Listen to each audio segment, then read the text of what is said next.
नमस्कार दोस्तों। आज मैं आपके लिए लेकर आया हूं 9वीं कक्षा के हिंदी के पाठ्यक्रम और पेपर पैटर्न में हुए बदलाव के बारे में कुछ महत्वपूर्ण बातें। मैं हूं आपका दोस्त रविंदर कुमार। चलिए इस विषय पर हम पूर्ण रूप से चर्चा कर लेते हैं। सबसे पहले हम पेपर पैटर्न में हुए बदलाव के बारे में जानेंगे। पेपर पैटर्न के अंतर्गत किस प्रकार से अंक विभाजन किया गया है, चलिए देख लेते हैं। सबसे पहला प्रश्न हमारे अपठित गद्यांश से जुड़ा होता है।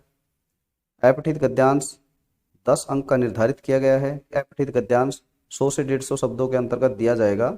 उसमें से एक एक के 2 अंक के प्रश्न, 2 अंक के 4 प्रश्न, कुल मिलाकर के 10 अंक के प्रश्न पूछे जाएंगे, जो कि आप स्क्रीन पर देख सकते हैं। दूसरा प्रश्न व्याकरण से संबंधित होगा, जिसके लिए 16 अंक निर्धारित किए गए हैं। व्याकरण के अंतर्गत शब्द निर्माण में उपसर्ग 2 अंक, प्रत्यय 2 अंक, समास 4 अंक, अर्थ की दृष्टि से वाक्य भेद 4 अंक, अलंकार के 4 अंक निर्धारित किए गए हैं। कुल मिलाकर के व्याकरण के लिए 16 अंक निर्धारित किए गए हैं। स्क्रीन पर आप इससे जुड़े हुए प्रश्नों के उदाहरण देख सकते हैं कि किस प्रकार से आपके पेपर में प्रश्न पूछे जाएंगे। तीसरा प्रश्न हमारे पाठ्य पुस्तक अक्षित भाग 1 व पूरक पाठ्य पुस्तक कृतिका भाग 1 में से पूछे जाएंगे। अक्षित भाग 1 के पाठों में से एक गद्यांश आपसे पूछा जाएगा, जिसके नीचे 2 अंक के 3 प्रश्न दिए होंगे। कुल 6 अंक का यह गद्यांश होगा। उदाहरण के लिए आप स्क्रीन पर देख सकते हैं। अक्षित भाग के पाठों में से 2 अंक के 4 प्रश्न पूछे जाएंगे, लेकिन यहाँ पर विकल्प मौजूद होगा। आपको 5 प्रश्नों में से कोई 4 प्रश्न ही करने होंगे। उदाहरण आप स्क्रीन पर देख सकते हैं। अक्षित भाग का गद्यखंड 14 अंक का निर्धारित किया गया है। इसी प्रकार काव्यखंड में से भी, यानी कविताओं में से एक काव्यांश पूछा जाएगा। उसके नीचे भी 2 अंक के 3 प्रश्न होंगे। आप अपने स्क्रीन पर देख सकते हैं कि किस प्रकार से प्रश्न पूछे गए हैं। अक्षित भाग 2 के कविताओं में से 2 अंक के 4 प्रश्न पूछे जाएंगे, लेकिन यहाँ पर विकल्प मौजूद होगा, यानी 5 प्रश्नों में से कोई 4 प्रश्न आपको करने होंगे। तो काव्यखंड इस प्रकार 14 अंक का निर्धारित किया गया है। उदाहरण आप अपने स्क्रीन पर देख सकते हैं। पूरक पाठ्य पुस्तक कृतिका भाग 1 में से भी 3 अंक के 2 प्रश्न पूछे जाएंगे, लेकिन यहाँ पर विकल्प मौजूद होगा। आपको 3 प्रश्नों में से कोई 2 प्रश्न ही करने होंगे। कृतिका में से 6 अंक निर्धारित किए गए हैं। जो सबसे ज़्यादा बदलाव हमारे पेपर पैटर्न में हुआ है वो लेखन अक्षमता से हुआ है। लेखन अक्षमता के अंतर्गत निबंध लेखन को हटा दिया गया है। यहाँ पर अब आपको सबसे पहले अनुच्छेद लेखन करना होगा, जिसके लिए 5 अंक निर्धारित किए गए हैं। यह अनुच्छेद लेखन आपको संकेत बिंदुओं के आधार पर 80 से 100 शब्दों के बीच लिखना होगा। उदाहरण आप अपनी स्क्रीन पर देख सकते हैं कि किस प्रकार से इसमें संकेत बिंदु दिए गए हैं और फिर एक अनुच्छेद लिखा गया है। दूसरे स्थान पर आपको पत्र लेखन करना होगा। इसमें आपको औपचारिक और अनौपचारिक पत्र दिया होगा। इसमें से आपको कोई एक पत्र पर लेखन कार्य करना होगा। उदाहरण आप अपनी स्क्रीन पर देख सकते हैं। पत्र लेखन के लिए भी 5 अंक निर्धारित किए गए हैं। तीसरे नंबर पर संवाद लेखन आता है।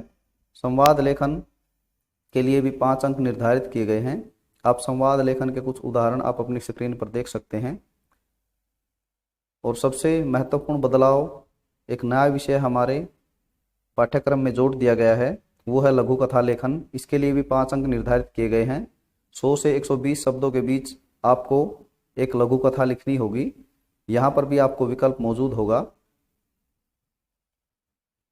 इसके उदाहरण आप अपनी स्क्रीन पर देख सकते हैं।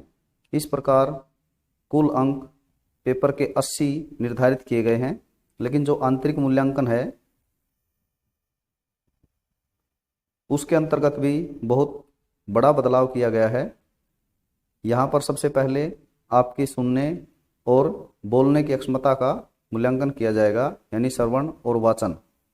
श्रवण 5 अंक, वाचन 5 अंक। यानी अध्यापक यहाँ पर आपको छोटी छोटी ऑडियो क्लिप बनाकर सुनाएगा और उसको सुन करके आपने उसके नीचे दिए गए या पूछे गए प्रश्नों के उत्तर आपको देने होंगे। जब आप उसे सुनेंगे तो आपकी सुनने की क्षमता का मूल्यांकन होगा, और जब आप उसके प्रश्नों के उत्तर देंगे तो आपके बोलने की क्षमता का मूल्यांकन होगा। इस प्रकार आपको कुल 10 अंक मिलेंगे। दूसरा परियोजना कार्य। परियोजना कार्य के लिए भी 10 अंक निर्धारित किए गए हैं। यहाँ हिंदी विषय या हिंदी साहित्य से जुड़े हुए कोई लेखन कार्य आपसे करवाया जाएगा। उसके लिए आपको कोई फाइल या प्रोजेक्ट बना करके अपने अध्यापक के पास जमा करवाना होगा। उसके लिए भी 10 अंक निर्धारित किए गए हैं। इस प्रकार आपका आंतरिक मूल्यांकन यानी इंटरनल असेसमेंट 20 अंक का निर्धारित किया गया है। कुल मिलाकर के आपके 100 अंक निर्धारित किए गए हैं। चलिए अब हम पाठ्यक्रम में हुए बदलाव के बारे में देख लेते हैं। पाठ्यक्रम के अंतर्गत हमारे निम्नलिखित पाठ हटा दिए गए हैं। अक्षतिज भाग 1 में काव्यखंड से कबीर द्वारा लिखित साखियां एवं शब्द में से शब्द को हटा दिया गया है। सुमित्रा नंदन पंत की ग्रामश्री कविता, केदारनाथ अग्रवाल चंद्रगहना से लौटती बेर, सर्वेश्वर दयाल सक्सेना मेघ आए, चंद्रकांत देवताले यमराज की दिशा कविताओं को हमारे पाठ्यक्रम से हटा दिया गया है। गद्यखंड में श्यामाचरण दुबे द्वारा लिखित उपभोक्तावाद की संस्कृति, चपला देवी द्वारा लिखित नाना साहब की पुत्री देवी मैना को भस्म कर दिया गया। महादेवी वर्मा द्वारा लिखित मेरे बचपन के दिन, हजारी प्रसाद द्विवेदी द्वारा लिखित एक कुत्ता और एक मैना, कृतिका भाग 1 में से फणीश्वर नाथ रेणु द्वारा लिखित इस जल प्रलय में, शमशेर बहादुर सिंह द्वारा लिखित किस तरह आखिरकार मैं हिंदी में आया पाठों को हमारे सिलेबस से हटा दिया गया है। अब इनमें से सीबीएसई बोर्ड द्वारा कोई भी प्रश्न नहीं पूछा जाएगा। ये केवल अब पढ़ने के लिए रह गए हैं। आप इनका घर पर अध्ययन करके अपना ज्ञान बढ़ा सकते हैं। आशा करता हूं कि आपको पाठ्यक्रम और पेपर पैटर्न से जुड़ी सभी समस्याओं का निदान हो गया होगा। अगर कोई प्रश्न आपके मन में उठता है तो आप उसे कमेंट बॉक्स में लिख करके पूछ सकते हैं। इसी के साथ मैं आपसे विदा लेना चाहता हूं। नमस्कार, धन्यवाद, जय हिंद।